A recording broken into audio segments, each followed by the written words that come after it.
नमस्कार, प्रदेश का number 1 news channel news 18 Rajasthan पर आप सभी का स्वागत। मैं हूं आपके साथ हेमंत कुमार और आप देख रहे हैं अपना पसंदीदा show news 18 prime. News 18 prime में देश दुनिया में आज आखिरकार क्या कुछ हुआ दिन भर, और साथ ही साथ प्रदेश की खबरों को भी हम आप तक पहुंचाएंगे। तो साथ ही हम आपको दिखाएंगे कि आज राहुल गांधी की भारत जोड़ो यात्रा, जहां पर 7वें दिन क्या कुछ रहा। आज की महत्वपूर्ण खबरों में शुमार यात्रा की खबर भी है, जिसकी तस्वीर आपकी टीवी स्क्रीन पर। साथ ही हिमाचल प्रदेश की बात करेंगे, जहां पर कांग्रेस पार्टी ने अपनी सरकार बनाई है और कांग्रेस के सुखविंदर सिंह सुक्खू को हिमाचल प्रदेश के मुख्यमंत्री के तौर पर शपथ दिलाई गई। साथ ही महाराष्ट्र और गोवा को प्रधानमंत्री मोदी की ओर से क्या कुछ सौगात दी गई, इस पर भी नजर डालेंगे, आप तक जानकारी पहुंचाएंगे और अन्य खबरें भी देखेंगे। लेकिन पहले एक नजर डाल लेते हैं आज की प्राइम 25 खबरों पर। सुखविंदर सिंह सुक्खू हिमाचल प्रदेश के 15वें मुख्यमंत्री बन गए हैं, जहां राज्यपाल राजेंद्र विश्वनाथ आर्लेकर ने उन्हें शपथ दिलाई। इस दौरान मंच पर राहुल गांधी, प्रियंका गांधी, कांग्रेस अध्यक्ष मल्लिकार्जुन खड़गे के साथ ही राजस्थान के मुख्यमंत्री अशोक गहलोत भी मौजूद रहे।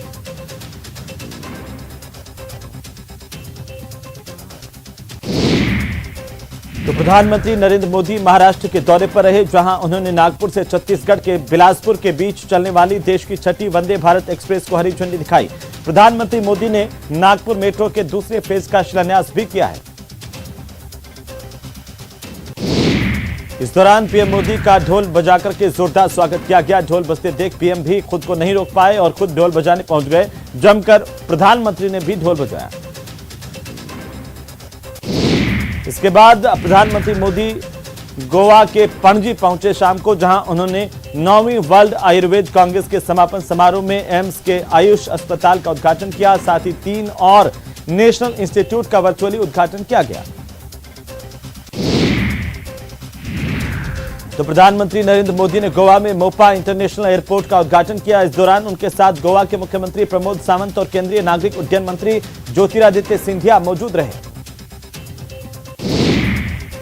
केंद्रीय मंत्री भूपेंद्र यादव ने आज कूनो नेशनल पार्क में शोधकर्ताओं, वैज्ञानिकों, वन अधिकारियों की टीम के साथ समीक्षा बैठक की, जिसके बाद उन्होंने कहा कि सभी 8 चीते अच्छी तरह से अनुकूलन कर रहे हैं। उत्तराखंड के मुख्यमंत्री पुष्कर सिंह धामी ने वन्य जीव संघर्ष में मृत्यु होने पर अनुदान को बढ़ाकर 6 लाख कर दिया है। आपको बता दें कि इसके साथ ही घायलों को मिलने वाली 50,000 की सहायता राशि को भी सरकार की ओर से बढ़ाया गया है और 1 लाख किया गया है। खुद सीएम धामी ने इसकी जानकारी लोगों को दी। उत्तर प्रदेश के मुख्यमंत्री योगी आदित्यनाथ वाराणसी के दौरे पर आज रहे, जहां पर उन्होंने काशी विश्वनाथ मंदिर में पहुंचकर पूजा अर्चना की। दिल्ली बीजेपी के अध्यक्ष आदेश गुप्ता ने अपने पद से इस्तीफा दे दिया है। आदेश गुप्ता ने अपना इस्तीफा बीजेपी के राष्ट्रीय अध्यक्ष जेपी नड्डा को भेजा था, जिसके बाद जेपी नड्डा ने आदेश गुप्ता के इस्तीफे को स्वीकार कर लिया। कर्नाटक में हिंदू संगठनों की मांग पर राज्य सरकार ने बड़ा फैसला लिया। अब कर्नाटक के मंदिरों में सलाम नहीं संध्या आरती की जाएगी। ये नाम टीपू सुल्तान ने 300 साल पहले दिया था, जिसे अब बदला गया है। छत्तीसगढ़ के नारायणपुर में रविवार की सुबह पुलिस और नक्सलियों के बीच मुठभेड़ हुई है। घात लगाए नक्सलियों ने पहले आईईडी ब्लास्ट किया और उसके बाद जवानों पर अंधाधुंध फायरिंग की। इस पर जवानों ने भी मोर्चा संभाला। जवाबी कार्रवाई में एक नक्सली वहां से भाग छूटे। असम के मोरीगांव जिले में नंबर 1 मुरकटा गांव में ब्रह्मपुत्र नदी के कटाव से ग्रामीणों के घर बह गए हैं, जिसकी वजह से ग्रामीणों को भारी परेशानी का सामना करना पड़ रहा है। ग्रामीण यहां पर टेंट लगा करके रह रहे हैं। दिल्ली एनसीआर में वायु गुणवत्ता बेहद खराब बनी हुई है। रविवार को भी दिल्ली की वायु गुणवत्ता यानी कि एक्यूआई खराब श्रेणी में दर्ज किया गया। तमिलनाडु के मामल्लपुरम तट पर चक्रवाती तूफान मेंडूस के दस्तक देने के बाद आंध्र प्रदेश के दक्षिण तटीय और रायलसीमा जिलों के कई हिस्सों में भारी बारिश हुई है। दिल्ली हरियाणा बॉर्डर के पास एक बार फिर से किसानों की पंचायत हुई, जिसमें हरियाणा, पंजाब, पश्चिमी उत्तर प्रदेश के किसान शामिल हुए, जिसमें आंदोलन के दौरान अपनी जान गंवाने वाले किसानों को मुआवजा और सरकारी नौकरी देने की मांग की गई। साथ ही आज ही के दिन 1 साल पहले किसान घर वापस लौट गए थे। दिल्ली हरियाणा बॉर्डर पर फिर से किसान इस दिन जुटे। वाराणसी की सड़कों पर केंद्रीय स्वास्थ्य मंत्री मनसुख मांडविया साइकिल चलाते हुए देखे गए, जहां स्वास्थ्य मंत्री मांडविया ने स्वास्थ्य अधिकारियों के साथ कैंटोनमेंट क्षेत्र में मलदहिया सरदार पटेल की प्रतिमा तक साइकिल रेस लगाई। विदेश मंत्री डॉक्टर एस जयशंकर वाराणसी के दौरे पर हैं, जहां पर उन्होंने वाराणसी में काशी तमिल संगम में हिस्सा लिया। साथ ही महाकवि सुब्रमण्यम भारती के घर जाकर के परिवार के लोगों के हालचाल भी जाने। लोकसभा स्पीकर ओम बिरला जयपुर पहुंचे, जहां डॉक्टर भीमराव अंबेडकर महोत्सव पर जयपुर में संविधान कथा के आयोजन में लोकसभा स्पीकर शरीक हुए और इस दौरान उन्होंने कहा कि भारतीय संविधान दुनिया के सर्वश्रेष्ठ संविधानों में से एक है। भारत जोड़ो यात्रा के दौरान राहुल गांधी राजस्थानी रंग में रंगे हुए नजर आए, जहां भारत जोड़ो यात्रा में राहुल गांधी बैलगाड़ी पर नजर आए और करीब 500 मीटर तक राहुल ने खुद बैलगाड़ी की सवारी की। बीएसएफ ने रविवार को पंजाब के अबोहर इलाके में हथियार बरामद किए हैं, जिनमें से 2 AK-47 rifle, 4 rifle magazine, 2 pistol, 4 pistol magazine और कारतूस बरामद किए गए हैं।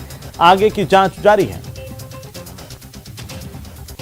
उधर मध्य प्रदेश में शिवराज सरकार हुक्का बार बंद करने की तैयारी कर रही है। इसके लिए सरकार एक बिल लेकर के आएगी। बिल पास होने के बाद बिना किसी वारंट के कि पुलिस न केवल गिरफ्तारी करेगी बल्कि तुरंत कार्रवाई भी ऐसे हुक्का बारों के खिलाफ करेगी। सिरोही के शिवगंज में गैस सिलेंडर में जोरदार धमाका हुआ, जिसके बाद घर में भीषण आग लग गई। वहीं हादसे में 10 साल के एक मासूम के जिंदा जलने की खबर है। संसद की स्थायी समिति ने देश में तंबाकू उत्पादों और अल्कोहल के सेवन पर प्रभावी रोक की सिफारिशें की हैं। समिति ने सिंगल सिगरेट बेचने पर रोक लगाने का प्रस्ताव भी दिया है। तंबाकू यूज पर रोक और जीएसटी बढ़ाने का तर्क भी दिया गया है। उत्तर प्रदेश के लखीमपुर खीरी में तिकोनिया कांड के गवाह के भाई पर जानलेवा हमला किया गया है, जहां पर मुंडन कार्यक्रम में तलवार से इस पर हमला हुआ, जिसके बाद पुलिस से इसने सुरक्षा की गुहार लगाई है। जम्मू कश्मीर में ठंड का सितम लगातार जारी है और ठंड के बीच भारी बर्फबारी भी हो रही है और इसकी वजह से राजौरी के मुगल रोड पर पीर पांजाल रेंज में सड़कें बंद हो गई। इसके बाद यहां से बर्फ को हटाया गया। इसका असर अब मैदानी इलाकों में भी पड़ रहा है और कई इलाकों में शीतलहर चलने की संभावनाएं हैं।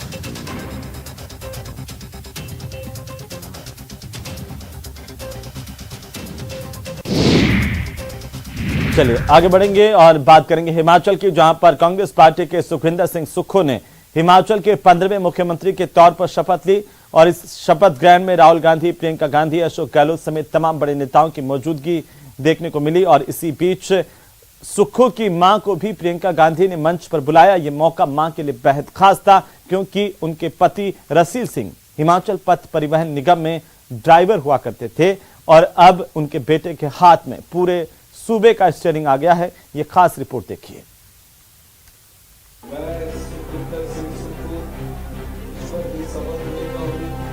हिमाचल के 15वें मुख्यमंत्री के तौर पर सुखविंदर सिंह सुक्खू ने शिमला में शपथ ली। कांग्रेस आलाकमान के सामने तमाम दूसरे दावेदारों के बीच सुक्खू का पलड़ा भारी पड़ा। राहुल, प्रियंका, सीएम भूपेश बघेल और तमाम बड़े नेताओं की मौजूदगी में सुखविंदर सिंह सुक्खू का शपथ ग्रहण समारोह आयोजित किया गया। इस मौके पर कोई सबसे ज्यादा खुश था तो वो थी सुक्खू की मां। शपथ ग्रहण में शामिल होने के लिए सुखविंदर सिंह सुक्खू की मां शिमला पहुंची तो बेटे ने गले लगाकर मां का सत्कार किया। वैसे तो किसी भी मां के लिए इससे ज्यादा गर्व की बात और क्या होगी, लेकिन सुखविंदर सिंह सुक्खू की मां के लिए अपने बेटे की इस कामयाबी की खुशी शब्दों में बयां करना मुमकिन नहीं। कभी इनके पति और सुक्खू के पिता रसील सिंह हिमाचल पथ परिवहन निगम में ड्राइवर थे और आज उनके बेटे के हाथ में इस प्रदेश की स्टीयरिंग है।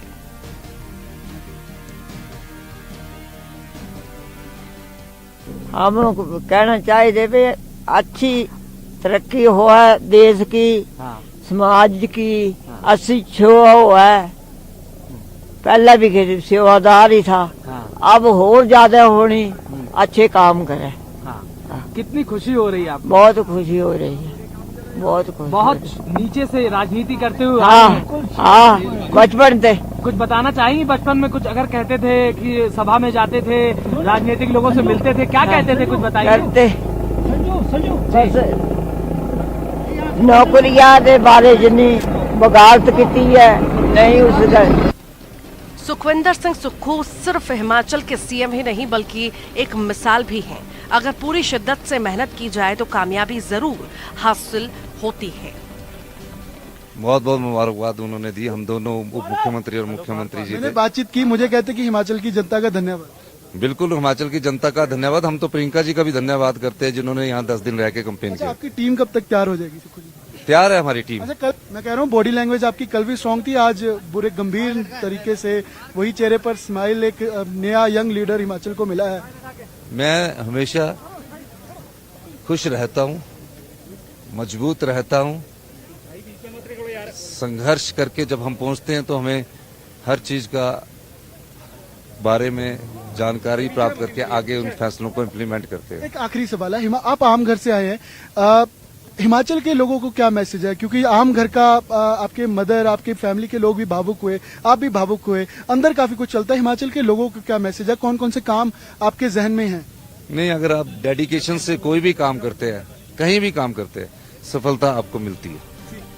साधारण परिवार में जन्मे सुखविंदर सिंह सुक्खू के पिता रसील सिंह हिमाचल पथ परिवहन निगम शिमला में ड्राइवर थे।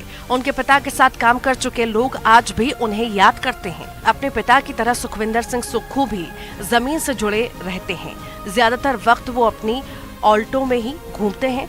सुक्खू के सीएम बनने से सबसे ज्यादा आस जगी है उनके पिता के विभाग के कर्मचारियों में। उन्हें उम्मीद है कि नए सीएम कर्मचारियों की दुख तकलीफ समझेंगे। Bureau report, news 18 Shimla. तो चलिए आगे बढ़ेंगे और प्रधानमंत्री की बात करेंगे। प्रधानमंत्री नरेंद्र मोदी 2 राज्यों के दौरे पर रहे, जहां पर उन्होंने महाराष्ट्र और गोवा को कई बड़ी सौगात दी है। सबसे पहले पीएम मोदी ने नागपुर से बिलासपुर के बीच चलने वाली वंदे भारत एक्सप्रेस ट्रेन को हरी झंडी दिखाई। साथ ही नागपुर मेट्रो के पहले चरण की शुरुआत भी की। और वहीं गोवा में प्रधानमंत्री ने एम्स के आयुष अस्पताल समेत 3 नेशनल इंस्टीट्यूट का उद्घाटन भी किया है। इस दौरान गोवा में पीएम मोदी ने कहा कि आज के समय में आयुर्वेद मानवता के लिए एक बड़ी उम्मीद है।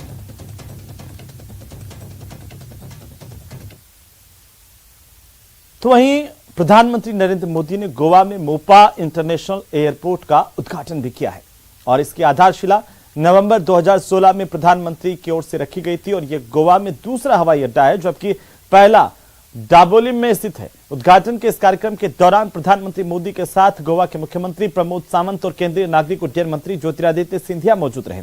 इस दौरान प्रधानमंत्री ने कहा कि मुझे इस बात की खुशी है कि इस इंटरनेशनल एयरपोर्ट का नाम मेरे प्रिय सहयोगी और गोवा के लाडले स्वर्गीय मनोहर पर्रिकर के नाम पर रखा गया है।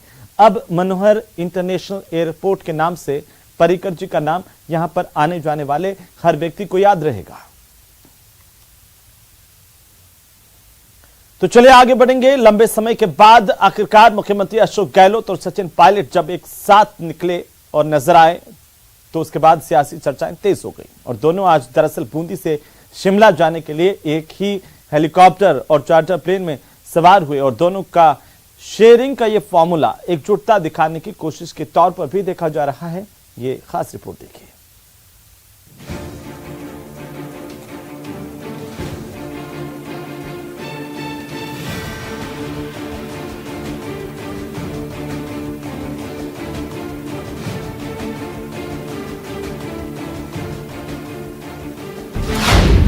राहुल की यात्रा से राजस्थान कांग्रेस का संकट खत्म। एसेट वाले फॉर्मूले ने किया एकजुटता का काम।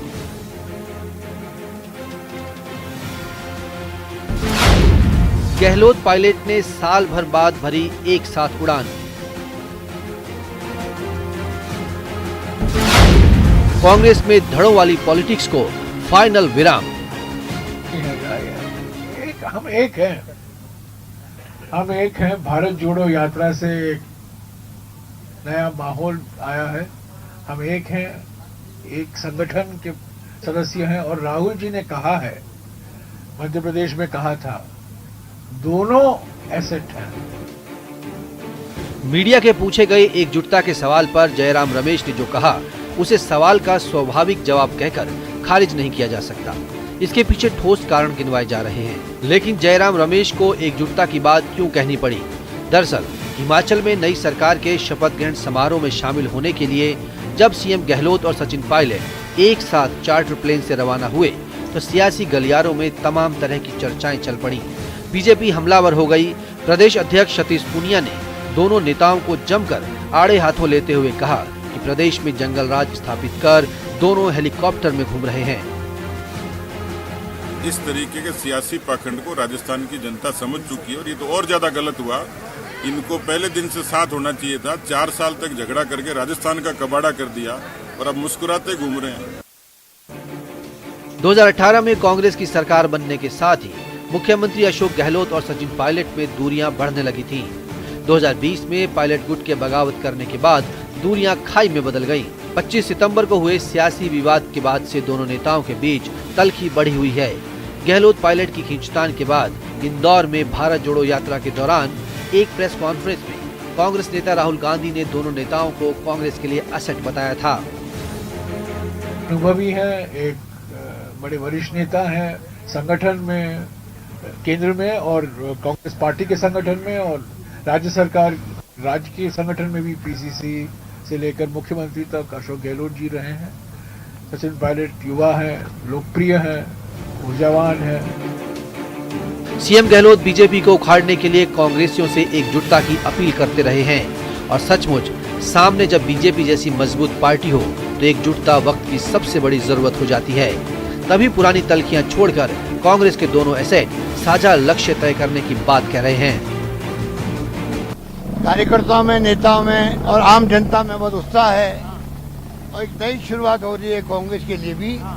आने वाला वक्त जो है, जो राहुल गांधी की यात्रा चल रही, महंगाई, बेरोजगारी और नॉन वायलेंस को लेके, वो थीम और मजबूत होगी हिमाचल से। ये धारणा लोगों ने पाली थी कि उत्तर भारत में भाजपा को हराना बड़ा मुश्किल है, लेकिन कांग्रेस पार्टी ने कर दिखाया हिमाचल में और ये बड़ी खुशी की बात है तमाम कांग्रेस कार्यकर्ताओं के लिए। मैं सुक्खू जी को, अग्निहोत्री जी को, पूरी पार्टी को बहुत मुबारकबाद देता हूं और उम्मीद करता हूं कि यहां से हम और आगे बढ़ेंगे और मजबूती से काम करेंगे। प्रदेश में एक सप्ताह से राहुल की यात्रा है। माना जा रहा है कि यात्रा के दौरान दोनों नेताओं की राहुल से प्रदेश की सियासत पर जरूर चर्चा हुई होगी। ऐसे में इस बात की प्रबल संभावना है कि राहुल गांधी के इशारे के बाद ही गहलोत पायलट एकजुटता का मैसेज देने एक साथ शिमला गए हों। न्यूज़ 18 राजस्थान के लिए जयपुर से सचिन कुमार की रिपोर्ट।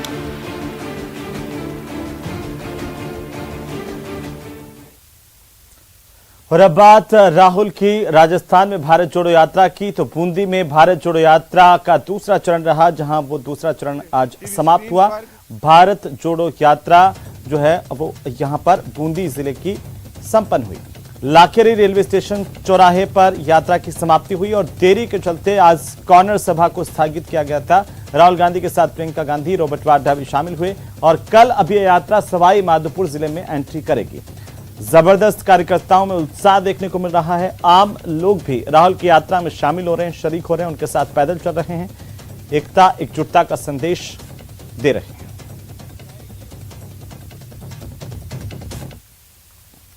तो वहीं राजस्थान पर्यटन विकास निगम के अध्यक्ष धर्मेंद्र राठौड़ ने कांग्रेस की भारत जोड़ो यात्रा का बूंदी के लबान में स्वागत किया। राठौड़ ने राहुल गांधी की अगवानी की और सूट की माला पहना करके उनका स्वागत किया। धर्मेंद्र राठौड़ राहुल गांधी के साथ लबान से लाखेरी तक पदयात्रा में शामिल हुए। राठौड़ ने कहा कि राहुल गांधी ने आजादी के बाद सबसे बड़ी कठिन यात्रा की शुरुआत की। जहां जहां राहुल गांधी जा रहे हैं उनका कारवां बढ़ता जा रहा है। तो वहीं केंद्रीय मंत्री अनुराग ठाकुर उत्तर प्रदेश के वाराणसी के दौरे पर हैं, जहां पर उन्होंने काशी तमिल संगमम कार्यक्रम में शिरकत की। इस दौरान केंद्रीय मंत्री अनुराग ठाकुर आम जनता के बीच बैठे हुए नजर आए। साथ ही जनता के बीच उन्होंने तमिलनाडु के कलाकारों का हौसला भी बढ़ाया। इसे देखकर कलाकारों में ऊर्जा का संचार हुआ।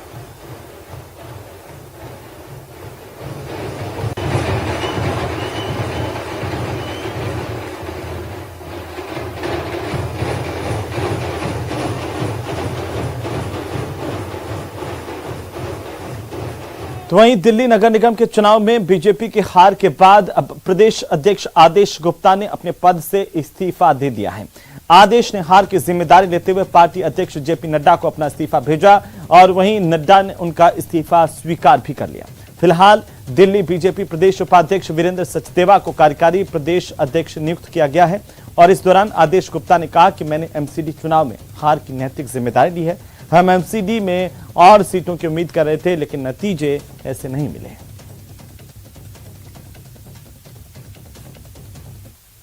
और चलिए अब बारी है क्राइम ब्रेकिंग की।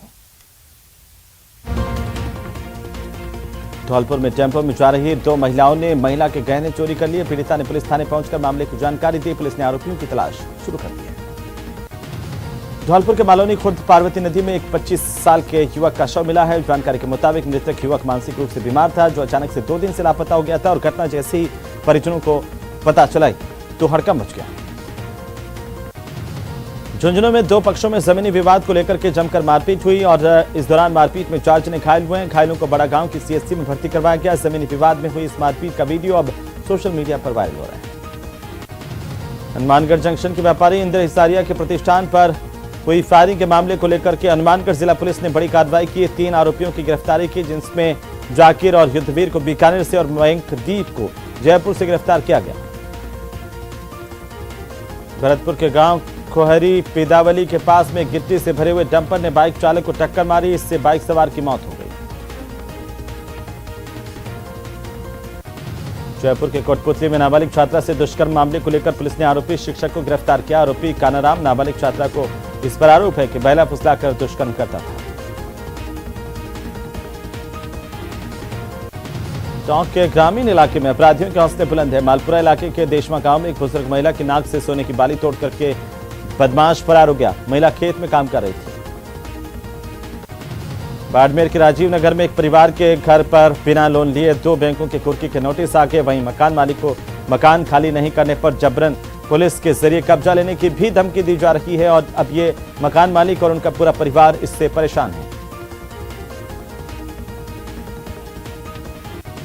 शाहपुरा शहर के दिल्ली तिराहे पर एचडीएफसी बैंक के एटीएम बूथ को बदमाशों ने निशाना बनाया। बदमाशों ने एटीएम बूथ के अंदर लगी मशीन को गैस कटर से काटकर करीब 15 लाख रुपए निकाल लिए और फरार हो गए।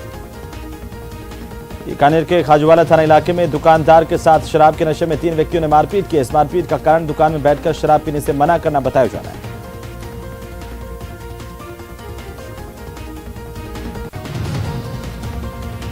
तो न्यूज़ 18 प्राइम में इसके साथ ही फिलहाल इतना ही। नमस्कार।